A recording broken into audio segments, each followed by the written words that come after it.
what I might. Okay, we're going now. Oh, is that? That's as quick as that. Just get That's started. as quick as that. Mm-hmm. Now, That's how am I pretty gonna much get back like there? sex is with So- the first timer. explanations are that I rearranged because the camera couldn't see everybody, so I'm gonna have to squeeze past you, Dad. Stand up for a sec. I'll walk on your chair. Oh my Just God! stand up. I feel like Just I'm stand up. being just pulverized by. All right. God, as soon as I get this out of my gut. What? Is it comfortable? Are you comfortable? No, I'm fine now that I had that microphone out of my testicles. This isn't completely natural for you? Oh, it's absolutely natural. I mean, I can just see myself down here with 18 friends and serving cocktails and having a great time. And, With microphones in front of you? we never did that. That was taboo. Oh, really? Things that might be said should not be said. And, well, I don't know. Some things you want to remember. Yeah. So I want to give a little bit of explanation. I've been having a hard time deciding what I was going to do for my next podcast, and then I talked you into this just, like 15 minutes ago? Yeah, pretty much. I was up enjoying TV and looking at a TV dinner or something, but, You might as well use your damn bar. well, God, there ain't no liquor down here to speak of. I left it up on the bar, and what I had left, you already stole. Boy, that's one thing, you know, kids have never, ever, ever figured out. There's a measuring cup in a bottle. When it's half full and it's quarter full and then it's empty, and then they tell you that there's a hole in the bottom, that it probably drained into the sink. That's the biggest line of bullshit anybody ever told me. You know what I think they know? They just don't care. Sometimes we don't. If it would have been my favorite scotch, it might have been a travesty in your life. Mm-hmm. But it was just expensive tequila bought to me by Mexicans that have totally forgotten me by now. They don't even know I exist. 26 years I worked with them people. And Friday, when they got off of work, ask them who Jolley is. And you know what they're gonna tell you? Oh yeah, he was that gray-haired old son of a bitch that used to work here, wasn't he? I guess that's life. That's so should we call this the retirement podcast, I guess? Do you got a lot of bitching about that company you want to do, or no? I don't want to do it. No, I've heard so much of it. no. I can only bitch at those that may never watch it this. Everybody's gonna watch this, Dad. Yes. I'm not kidding. Every single person you know is gonna watch this. So Yes, and 9 of them are going to come after me with daggers and knives and machetes and guns and all kinds of bullshit and blow me off the face of this planet just because I'm Dave Jolley. The one that created the havoc, the one that just did what he did, the one that always done it the way he wanted to do it. But he loved them all. Well, absolutely. That's why they showed you so much love on the way out the door. Oh, they did. Yeah. God, look at that. 2 gallons of tequila, and Ben drank 2 gallons and a half of it and left me with water in the bottom. I don't think so. I didn't put any water in it. Oh, well, that's a new trick for my kids. Ben never figured that one out. So I'm gonna All right, I'm No, sorry. you're good. I'm disposing you of your thoughts. No, you're not. This is great. I just wanted to, because I don't have as big of an audience as our other podcasts do. Well, God, what are we doing here if nobody's watching? Well, I think this is the one that's going to set us apart, right? This is kind of going to set the standard The for parameters. what that other podcast is. By the way, this is that other podcast. Okay. But what it was going to be when I started was the Jolly Old Dave podcast. This guy was going to be, he actually was the inspiration for my first podcast, which I got episodes banked, just audio. Not going to put that stuff out, but what it is I thought I wanted to do a podcast and I didn't have an idea, and then I moved in with the old man, and now and that sparked an idea because, well, he had a lot of pent up conversations he'd been waiting to have. So I got to hear a lot of stories, and I was like, it's perfect for a podcast. And that's what initially got my idea. There's my idea for a podcast is the Jolly Old Dave podcast, because you have a million stories, but you gotta get. You can't just be prompted like, tell us about this. It all flows naturally, and plus you're one of the best storytellers I've ever heard. And then so that's how it was gonna start. And then Dewey called me, and he's starting a podcast. I was like, wow, this is weird. It's right at the same time, and I didn't even talk to Dewey a whole lot at that point in time. Now I talk to him all the time. Of course, we're super duper tight. And then I came up with, okay, I want to do a couple of other podcasts, but now the focus for me is the Dirty Deeds, and then this is which is that other podcast. And then I've been sitting stagnant for so long, and like I said 15 minutes ago, I was like, Dad, podcast, and you're on board. That's pretty amazing that I have been invited to this episode, and In your own house. yeah, in my own house, my own little funky bar. By the way, it's actually a cute bar. It's It not has cute. all of You that. gotta stop calling it cute. Okay, super duper bar. Super duper. Okay, that's even better. Everybody that's ever been down here and fallen off of my bar stools have gotten up and went, wow, what a bar. But it has Hey. nothing to do with the bar. It has to do with the bartender. And I used to be really good. Okay. Yes, I've tipped over a few soldiers in this bar. And a few ladies, and I pulled their skirts over their legs and hid their whatevers.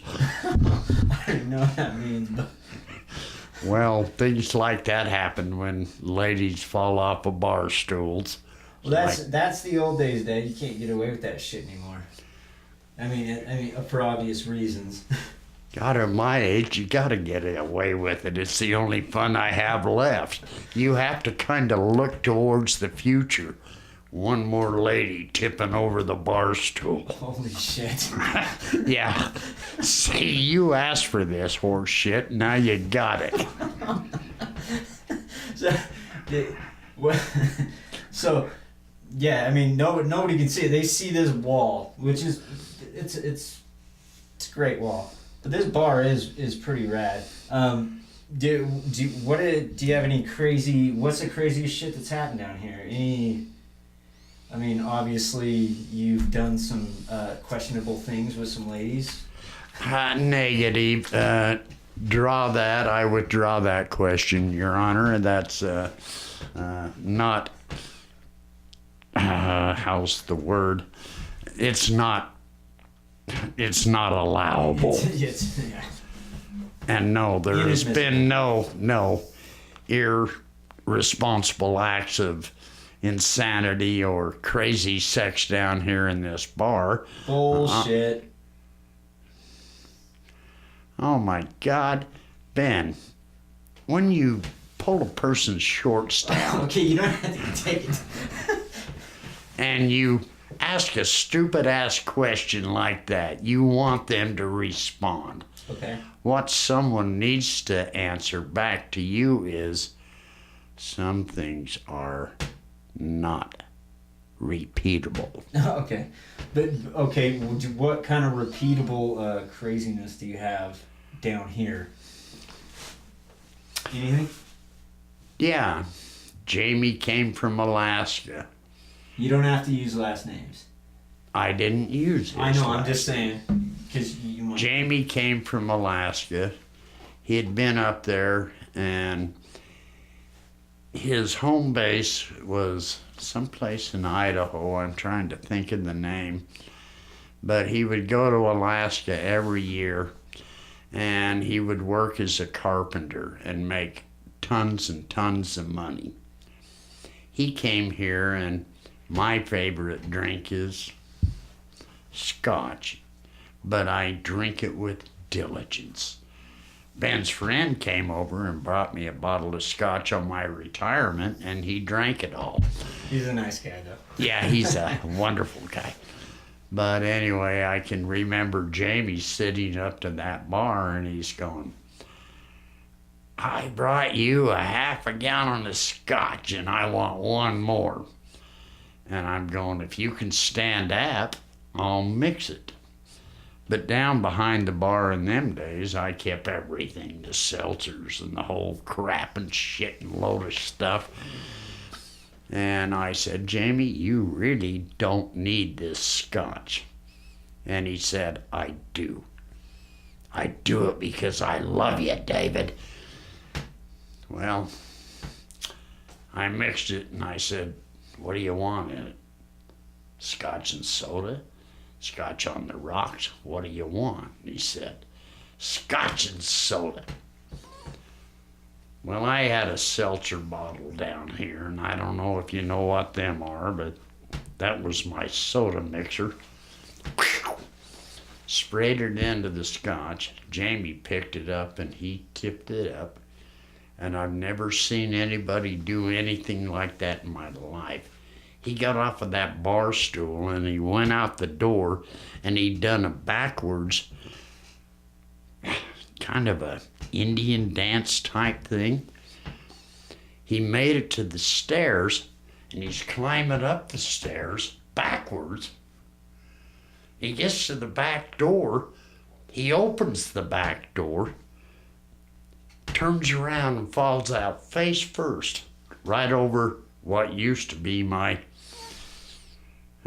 patio stuff. You know, your table. Furniture. But anyway, he's laying out there just right over the top of the patio furniture on the table. Ben's mother came up and she went, I think he's dead. And I went, oh God, I better go check. So I go upstairs, I go out and I shake him around, I pick him up and went to lay him down, probably slammed his head into the table when his head dropped. But he rolled over and he goes, that's the best damn drink anybody ever made me, Jolley.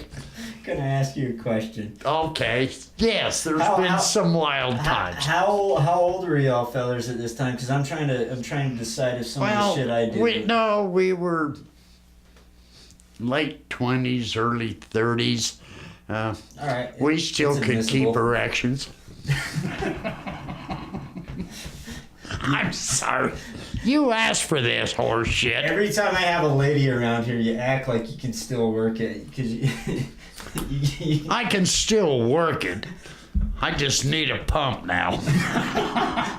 That's a joke. Yeah, bullshit. Oh, how rude could a kid be? Yeah. And then you wonder why when you write a will or a trust or some damn yeah, thing. that's going on right now. I need to be nice to you. Well, you're a little late now. You just wrote yourself out. Hey, Ben, I got 3 fishing poles you can have. That'll do. And 1 broken 22. You're going to break it before you head out? I have a broken 22 in there, probably. No, probably too many 22s. House is full of guns. Well, I do it for self-preservation. You never know when there's going to be another Spanish-American war or Indian war or God knows what. And, zombie apocalypse is what I heard. oh, the zombie apocalypse. So I understand you can't kill them with guns. So I was talking to somebody today, and they were talking about how their dad would get along great with you, because similar temperament, and they're both into guns, but he's more of a assault rifle, machine gun, just blah blah blah blah type of stuff. And I made the argument. She goes, I would go with my dad first because he's gonna take them all out. I was like, and then he's gonna run out of bullets, and my dad's gonna help us find the food. so that was the difference. It was my dad's beat your dad up, but so yeah, you're gonna be hanging out with somebody weird you didn't know. Well, the problem with those people with assault guns is they just spray shit everywhere. They're fun though. I mean, there's no problem with it. No, there's no problem. They just blow up your walls and knock down your doors and all that shit.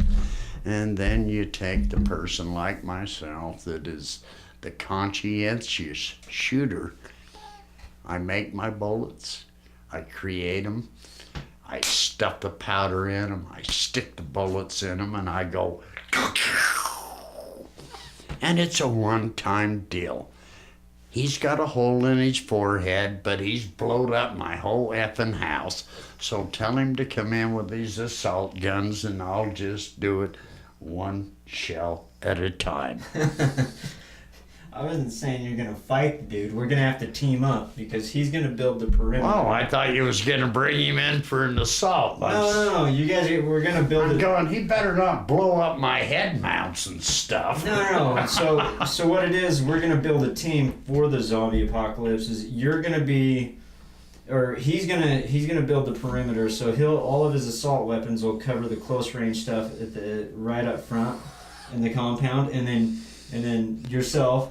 I'll take care of them at 400 yards and look out. We don't have to worry about. We're gonna go get the food, and then here's the benefit of that is we can be out there getting food. Blah blah blah blah. We can look back at our compound and see, oh, they ran out of bullets and they've been overtaken. We just take our food to another thing and we just rebuild over here. How does that sound? Not good. We're not gonna go back and save them. Or do you want to go back? I don't know. No, that's fine. Are you guys gonna bring the food? No, we have to get the food. That's why you're there. Oh, I'm the hunter. That's what I'm saying. Yeah, okay. That's the difference between. So while you guys are out there blowing up the perimeter. While they're out there doing that, I'm with you. Oh, and we're just out there shooting antelope and deer. We'll gladly rabbits food back, and pheasants and yeah, all kinds of stuff, having a great sporting event, just like we're at Wild Wings and Clay, you know? Exactly like that. That's one of our sponsors, I think, right? I haven't got the money from them yet, but I'm going to go ahead and sponsor them. Until they build the lodge, I doubt you're going to get 12 cents. I'll call them tomorrow. Check. I would, and let them know who your dad is and see if that has any relevance. Well, I've seen you in there. It didn't seem to make a bit of difference because you told them who you were, and they're like, "Okay, back the line, sir." Yeah, but they gave me a $50 discount because I've been a prior member. Hey, that's relevant. It's relevant, yeah. I'm sorry, I am just totally destroying your podcast or pod. I don't know where that came from, but it's kind of. You say it every time you're on here. I know, it's kind of like an anal thing. Okay. Podcast. There you go. I have it. Have you got this? It's a podcast. Not a podcast. I think you started calling it podcast because every time we were down here, we were all jacked and we had our shirts off. That didn't excite me. Well, why was your shirt off too? I was probably going to bed. All right. I do that occasionally. I slip clothes off. I never take my underwear off when I go to bed alone, though. It scares me. You never know what you're going to find down there when you do that. Yeah, especially in your room. There's some weird shit in there. Yeah.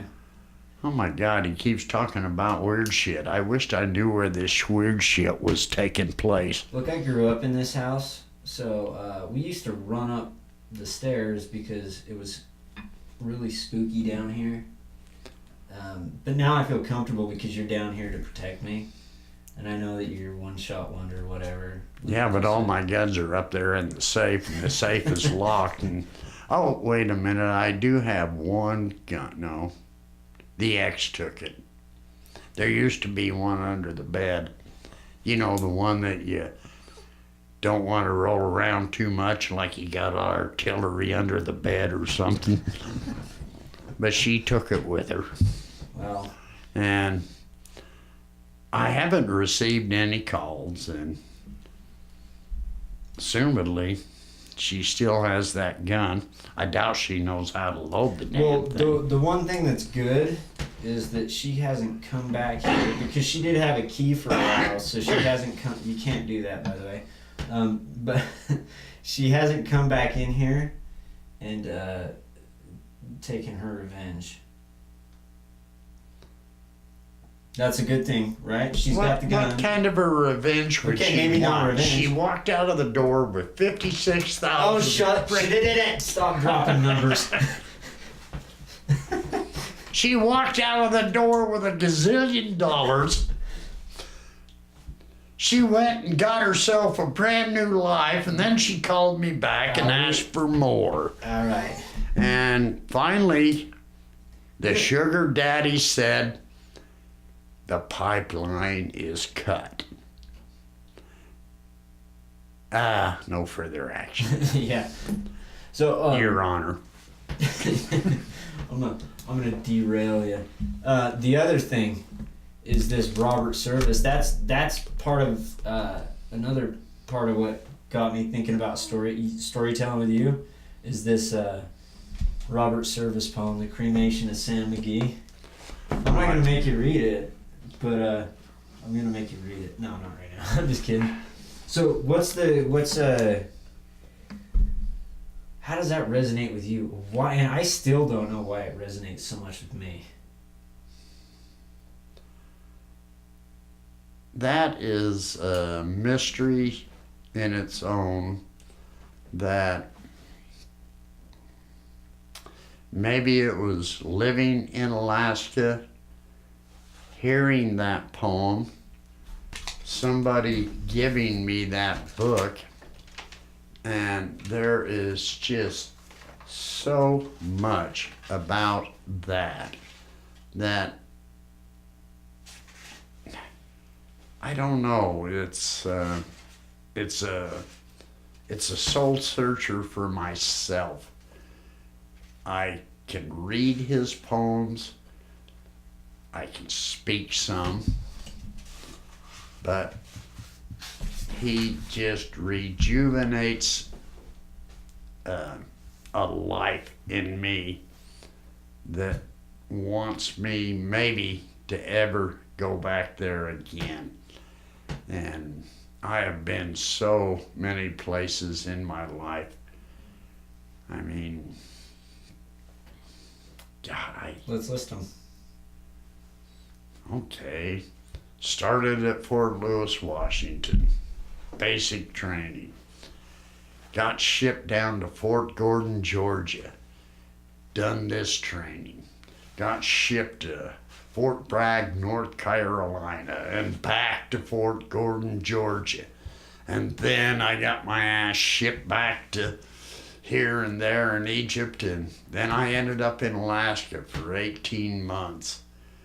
And I seen the glory of this world, of what it really is. Go to Alaska in the winter, and the first thing you want to do is get your ass out of there. Spend one summer, and all you want to do is come back. And then I had just a few months to go, and Vietnam, 6 weeks. Seriously, that's all I was in Vietnam, 6 weeks. Phnom Penh. We were doing outlying communications for out of Da Nang, because that was the largest communication center in the Western or the Asian front. And they were known to be overrun. So we were sent in to do a communications field. And I was sent in with a team of like 80 people and all of this equipment. And it was so frickin' top secret. Nobody knew what we were doing. Is it still top secret? Oh no, it's not top secret today. We got our asses blown out of the water before we ever hit the ground. I'm telling you the story. Okay, is that part of it? All right. No, it's the true story. All right. That's why I was only there 6 weeks. They blew our asses out of the water. And I ended up in Germany, chasing beautiful German women, because that mission was a total frickin' flop. They knew we were coming. They knew when we hit the ground. They knew how to blow us out of the water. And that's been my top secret story of my life. No, I'm not a Vietnam hero. I got my ass shipped out of there so quick I didn't even know I'd landed there. So into Germany, and then you spent how much time there? 8 months. 8 months? But you bounced around all over Europe, I'm sure, while you were there. Oh yes, I had so much leave time. Took a 30-day ski trip. We bought a little motorhome, me and 4 or 5 guys, and we went into Garmisch, we went into the Zugspitze, we skied Wanger, we skied, oh my God, we skied 4 countries. But when you go 4 countries in Europe, that's like traveling from here to St. George. Mm-hmm. But we had a great time, and I got out of the service, and I had always been waiting for Ben's mother. In fact, I believe it or not, when that ski trip started, I tried to send her money and an airline ticket to come over there and go on that ski trip. Her dad ended that like a heartbeat. Well, very traditional fella. Yeah, very traditional, but anyway, when I landed in the airport in Salt Lake, maybe this is a story your mother can tell you. There are my parents to meet me in the airport when I got off the plane from Europe after that horrific ride across the Atlantic. And clear across the way, I could see Ben's mother, the love of my life. She was so intimidated, she couldn't even come up. So I rode home in my dad's big Mercury, or what the hell ever he was driving at that time. How old were you at that point? Because I kind of 22. Okay, I have a little bit of perspective on Mom and why. She was pretty sheltered. Despite all the life experience she had, she was really sheltered. Pretty much so. Yeah. But it ain't like she hadn't seen some of the world. Yeah. But anyway, I'll never forget that, being in that airport. My mother giving me hugs and smothering me, and at that time she had gained 80 pounds and hurt like hell. my dad's shaking my hand and da-da-da and saying, I'm glad you're home safe and everything's good. And just looking across that airport off of that plane and seeing her over there going, you're here? Come here. But she didn't. But it probably wasn't an hour after I got home that we stole the dad's car. No, I didn't steal it. I borrowed it. And we went and had dinner and met. Strange things, huh? Yeah. Strange things done in the land Hey, of the midnight sun. Perfect segue. Do you want to finish this out? Not the whole thing, just down to here. This is first part. Oh my God. This is what segued us in, and it's gonna segue us out. There are strange things done in the land of the midnight sun by the men who moil for gold. The Arctic trails, they've seen their queer. Oh my God, here we go. The Arctic trails have seen their secret tells that would make your blood run cold. And the northern lights have seen queer sights, but the queerest they ever did see was that night upon the marge of Lake LaBarge. I cremated Sam McGee.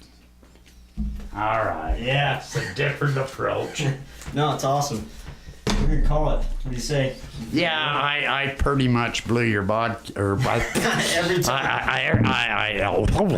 I pretty much blew your podcast, but in my own strange way, I shall give you an apology, and if he wants to try this some other time, tell him to bring more tequila. No, keep talking. I got. No, I blew this one. Oh, you're great. Shut up. No, you just made me